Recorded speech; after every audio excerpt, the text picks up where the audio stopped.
والسلام. اللهم لك الحمد كما أنت أهله، فصل على محمد كما أنت أهله، وافعل بنا ما أنت أهله، فإنك أنت أهل التقوى وأهل المغفرة. اللهم صل على محمد وآله ألف مرة. اللهم صل على محمد كلما ذكره الذاكرون، وصل على محمد كلما غفل عن ذكره الغافلون.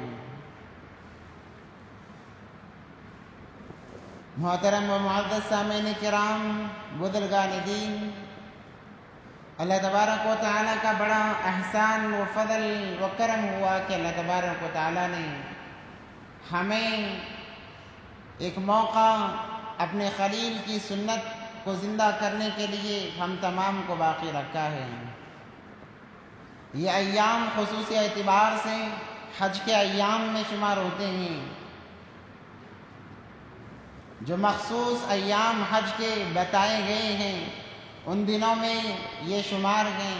اسی لیے ذی الحجہ کی پہلی تاریخ ہی سے اکابرین اللہ والے عبادتوں میں مشغول ہو جاتے ہیں. احادیث مبارکہ میں آتا ہے کہ ان ایام کا روزہ پچھلے سال کے گناہوں کو معاف کرنے کے لیے کافی ہو جاتا ہے. اگلے اور پچھلے سال کے گناہوں کی معافی کا کفارہ ایک ایک روزہ بن جاتا ہے. ان ایام کی بڑی فضیلت ہے، خصوصیت ہے، جسے اللہ تبارک و تعالیٰ نے قرآن پاک میں فرمایا والفجر ولیال عشر، والفجر ولیال عشر والشفع والوتر کا جو لفظ استعمال ہوا ہے، بعض مفسرین کرام فرماتے ہیں کہ اس سے مراد محرم کے 10 دن ہیں، اور بعض فرماتے ہیں ذی الحجہ کے 10 ایام ہیں، 10 دن ہیں. الغرض بڑے خصوصیت کے حامل یہ ایام ہیں. اللہ سے دعا ہے کہ اللہ تبارک و تعالی ہم تمام کو ان ایام میں خصوصی اعتبار سے اللہ کو راضی کرنے کے کام کرنے کی توفیق عطا فرمائیں،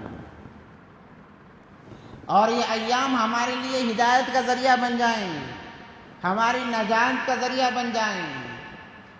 اللہ تبارک و تعالیٰ ان ایام کو ذریعہ بنا کر دنیا میں بھی ہمیں کامیابی عطا فرمائے اور آخرت میں بھی کامیابی عطا فرمائے.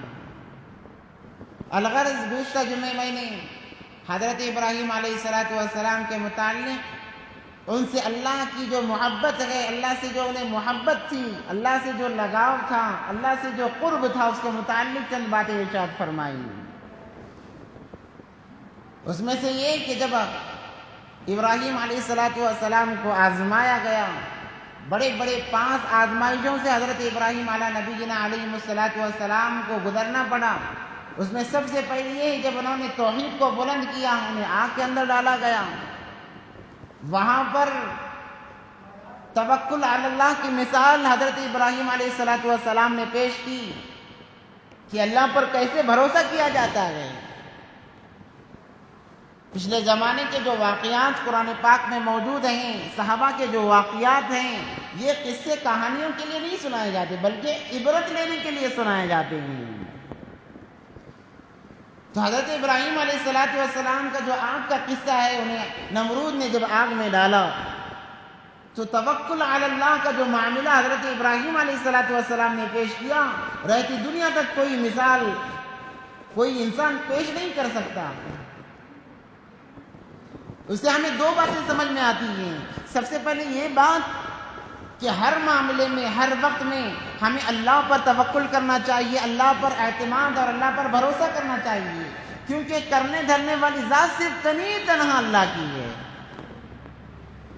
مخلوق اگرچہ جتنا بھی دعویٰ کرے کہ ہم یہ کام کریں گے، وہ کام کریں گے، مخلوق وعدے پر قائم نہیں رہ سکتی، مگر اللہ ہمیشہ وعدے پر قائم رہتے ہیں. مخلوق کے وعدے جھوٹے ہیں، دنیا داروں کے وعدے جھوٹے ہیں، مگر اللہ کا، رسول اللہ صلی اللہ علیہ وسلم کا وعدہ کبھی جھوٹا نہیں ہو سکتا. تو ہمیشہ ہمیں اللہ پر اعتماد رکھنا چاہیے، جیسے ابراہیم علیہ السلام نے اعتماد رکھا اللہ پر کہ بظاہر ہمیں نظر آ رہی ہے، آگ نظر آ رہی ہے، پتہ ہے کہ آگ جلانے کی قدرت رکھتی ہے، مگر ابراہیم علیہ السلام نے کہا جب تک اللہ نہ چاہیے آگ کوئی نقصان نہیں پہنچا سکتی۔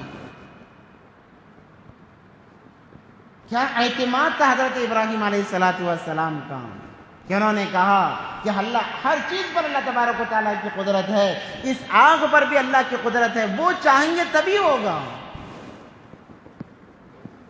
تو سب سے پہلے توکل کی ہمیں تعلیم دی اس کے اندر، اور دوسری بات دوسری تعلیم ہمیں اس سے دوسرا سبق جو ہمیں ملا ہے وہ یہ کہ کوئی چیز نفع نقصان کی مالک نہیں ہے، کوئی چیز نفع نقصان کی مالک نہیں ہے۔ اگر مخلوقات نفع نقصان کے مالک ہوتی آگ کو جلانا چاہیے تھا، مگر آگ نے بال تک نہیں جلا حضرت ابراہیم علیہ السلام کا۔ اور یہ تمام چیزیں توکل علی اللہ پر موقوف ہیں۔ اسی لیے میں نے کہا جیسے نیت انسان کی ہوتی ہے اللہ کے فیصلے ویسے ہوتے ہیں۔ کتابوں میں لکھا ہے کہ اتنی زبردست آگ دہکائی گئی، اگر پرندہ بھی جاتا تو جل کر اس آگ میں گر جاتا۔ اس بات سے ہمیں یہ بات ثابت ہو گئی کہ اللہ تبارک و تعالیٰ اگر چاہے تبھی کوئی چیز نقصان پہنچا سکتی ہے، اگر اللہ چاہے تبھی کوئی چیز ہمیں فائدہ پہنچا سکتی ہے۔ نفع نقصان کے مالک تو بس اللہ تبارک و تعالیٰ ہیں۔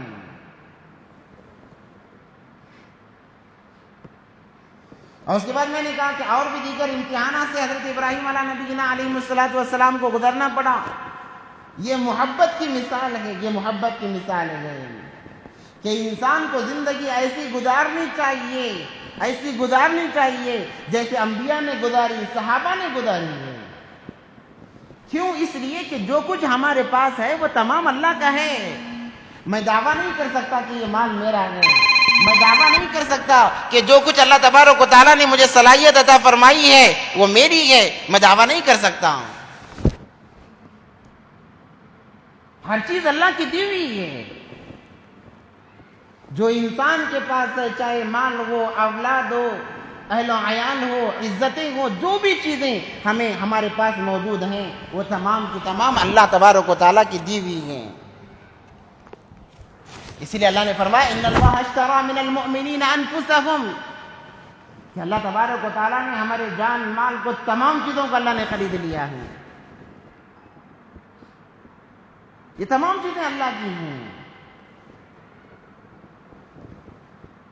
انسان جو نافرمان بنا ہے اسی لیے بنا ہے کہ وہ یہ سوچتا ہے کہ تمام چیزیں میری ہیں، یہ مال میرا ہے، یہ جائیداد میری ہے، یہ اولاد میری ہے، میں نے حاصل کی ہے، جس کی وجہ سے انسان نافرمان ہے۔ اگر سوچے کہ اللہ کی دی ہوئی ہے تو انسان فرما برداری کے منزلوں میں آگے بڑھتا چلا جائے گا۔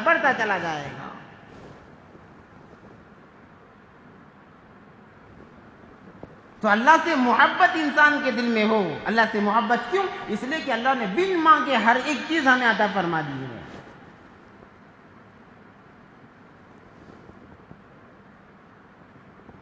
کوئی کسی نے مطالبہ نہیں کیا، بغیر مطالبے کے اگر کوئی دینے والا ہے تو وہ بس اللہ ہے۔ آج اسی کی نافرمانی ہو رہی ہے۔ اسی لیے کہا گیا کہ انسان بڑا جلد باز ہے، ہر فیصلہ جلد بازی میں کر لیتا ہے، انسان کے اندر صبر نہیں ہے۔ تو یہ تمام واقعات ہمارے لیے عبرت کا مقام ہے کہ ہم ذرا ٹھہریں اور سوچیں کہ یہ واقعات کیوں پیش آئے اور ہمارے لیے اس کے اندر کیا سبق ہے۔ تو اللہ تبارک و تعالیٰ نے حضرت ابراہیم علیہ السلام کو آزمایا۔ جب وہ آزمائش میں کھڑے اترے، یعنی کامیاب ہوتے چلے گئے، اللہ نے انہیں امام بنایا۔